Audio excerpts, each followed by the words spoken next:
My name is Lakshmi. I'm a journalist. I have two questions. The first one is on family planning. I was told by another Muslim friend of mine that you don't encourage family planning. Now, I'm sure probably my grandmother's generation were more than happy to produce 10, 15 children. But given the state of affairs today, I mean, how is it possible to put a stop if you don't have family planning? Sister, there are two questions. Very good questions, but long answers. First question is family planning. That she said, the sister, in my grandmother's time, produce more children, good, but now the world is changing. Let's see whether your grandmother is right or you are right. Now, in Islam, as far as family planning is concerned, family planning is a big word, but there's unanimous agreement that as far as permanent method is concerned, all the Islamic scholars, everyone agreed that it is haram. Tubectomy, vasectomy, it's prohibited. Even abortion, it's prohibited unless it is to save the life of the mother. In that case, you can do permanent method, you can do abortion. For example, the doctor tells you that the lady has heart problem, and if she conceives again, it may be danger to her life. Or if she has multiple cesarean section, 3, 4, 5, one more child will be detrimental to health, then any method is permitted. So as far as permanent method is concerned, abortion is concerned, unanimous agreement, it is haram because Quran says in Surah Anam chapter number 6 verse number 151 that kill not your children for want of sustenance. For it's Allah subhanahu wa ta'ala, Almighty God, who will give sustenance to you and your children. The message repeated in Surah Isra chapter 17 verse number 31, kill not the children for want of sustenance, for it is Allah subhanahu wa ta'ala, Almighty God, who will give sustenance to you and your children. Now here we realize, based on this verse of the Quran, killing children is prohibited. Furthermore, as far as temporary method is concerned, I being a medical doctor, as far as contraception is concerned, the most common is the copper T. And we learned in the medical college that it's a contraception. But we realize it's not a contraception, it's a contra-implantation. The ovum and the sperm has already met, they form the zygote, but it is a very early abortion. It's called as a contraception. The right technical word is contra-implantation. And if you let your imagination a bit ahead, it is nothing but an early abortion, so this too is prohibited. The difference of opinion as far as temporary method is concerned, but our beloved Prophet Muhammad, one person approached the Prophet and said that he used to do uzl, that is coitus interruptus, breaking the act and preventing the fluid of the male to enter the female's body. The Prophet was silent. Now one group of scholars said because the Prophet was silent, he permitted. The other group of scholars said because he was silent, he prohibited. Difference of opinion, but let's get back to the main reason. So as far as copper T is concerned, that too is prohibited. OC pills, oral contraceptive, it changes the physiology of the body. Allah says in the Quran in Surah Rum chapter number 30 verse number 30, do not change the physiology of the body. And I being a medical doctor, I know there are so many complications for that. Now, coming to the basic question, why should a person want to do family planning? Is the basic question. Let's treat the cause. You know, we as medical doctors, we prefer treating, killing the germs rather than symptomatic treatment. One thing is symptomatic treatment.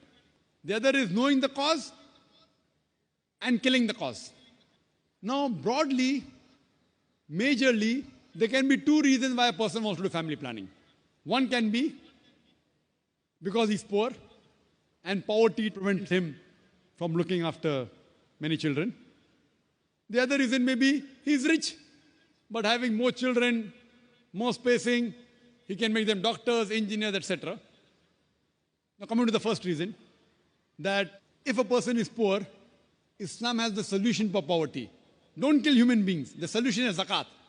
In Islam, one of the pillars of Islam is every rich Muslim who has a saving of more than the nisab level, more than 85 grams of gold, he or she should give 2.5% of that saving every lunar year in charity. If every rich human being gives a zakat, poverty will be eradicated from this world. There will not be a single human being who will die of hunger. So as far as poverty is there, the solution is zakat. It's not killing human beings. Now, second reason may be, I'm rich, I've got money, but I want to make my son a doctor. I want to make an engineer. So I give spacing. Less children, I can take care of them better. Sister, I am the fifth child of my parents. If my parents would have done family planning, I wouldn't have been here today. And do you know, sister, I am a medical doctor. You know, because today's society, the best profession they say is medical doctor, right? So am I a boon or a bane for society? Sister, fifth child of my parents. If my parents would have done family planning, I wouldn't have been here. But I gave up my profession of a doctor for a better profession that is spreading the truth. Allah says in the Quran, in Surah Fussilat, chapter 41, verse number 33, وَمَنْ أَحْسَنُ قَالًا مِمَّنْ دَعَا إِلَى اللَّهِ وَعَمِلَ صَالِحًا وَقَالَ إِنَّنِي مِنَ الْمُسْلِمِينَ. Who is better in speech than one who invites people to the Lord, to Almighty God, works righteousness and says, I am the one who submits my will to Almighty God. I chose to be a doctor because I thought it was the best profession. It is a good profession, I'm not against it. But I found a better profession. From a doctor of a body, I became a doctor of a soul. If I was a medical doctor, you wouldn't have found 10, 15,000 people here, right? You didn't come to hear a doctor of the body, you came to hear a doctor of a soul. So when I found a better profession, I changed from a doctor of a body to a doctor of a soul. So am I a boon or a bane for society?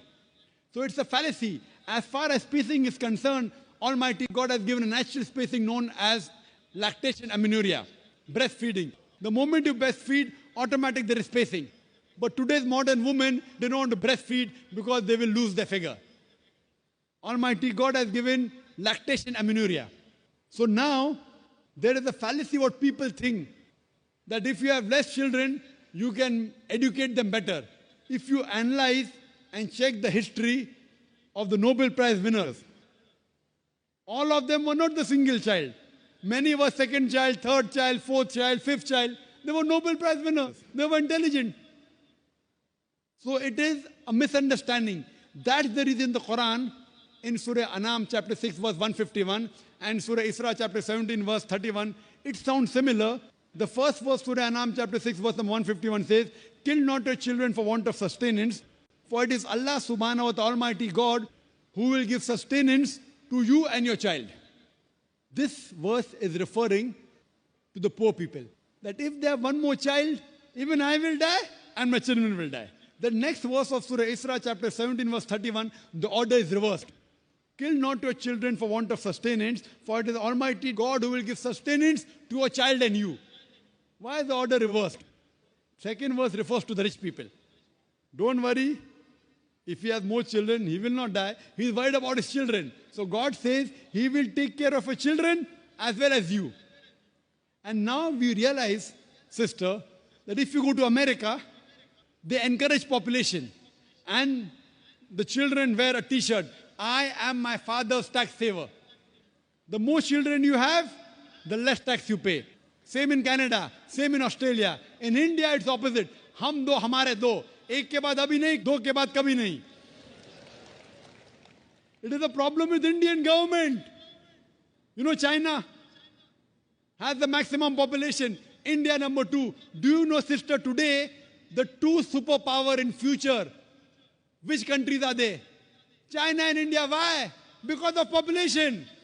So grandmother is correct. The more population you have, the chances of the country to improve. China today is the country which is the maximum improving. And India is neck to neck fighting with China. So the difference of opinion, who will be superpower in the next 20 years? Some say India, some say China. Why? America has nowhere. Australia has nowhere. Canada has nowhere. So sister, population is a boon. It's not a bane. You should know how to utilize it. We don't know how to utilize it. What we have to tell the government, you change your laws to utilize the man force, to utilize the population. So our grandmother was correct. That the more children you have, she will also be better. And there's the third category, sister. They aren't poor. They aren't bothered about less children. I can take care of them better. What they say, who wants to take the headache of upbringing the children? You know, I'm rich. No problem, money. I'm not bothered whether my son becomes a doctor or engineer. But who wants to take care of looking after the children? Third category. You know, there are certain communities, you know, even Gujaratis, they marry early.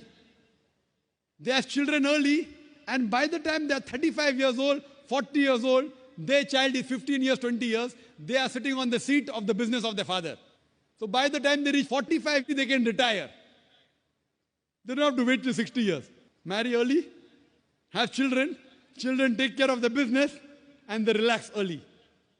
So even the third category, if they want to enjoy life, it is better they marry early, they have children, they take care of the business, they'll enjoy life better.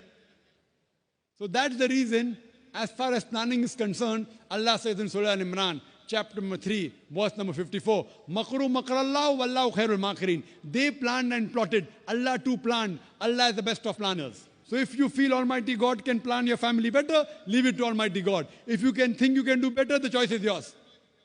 I believe in Almighty God. I let Him plan my family. And that's the reason I'm here.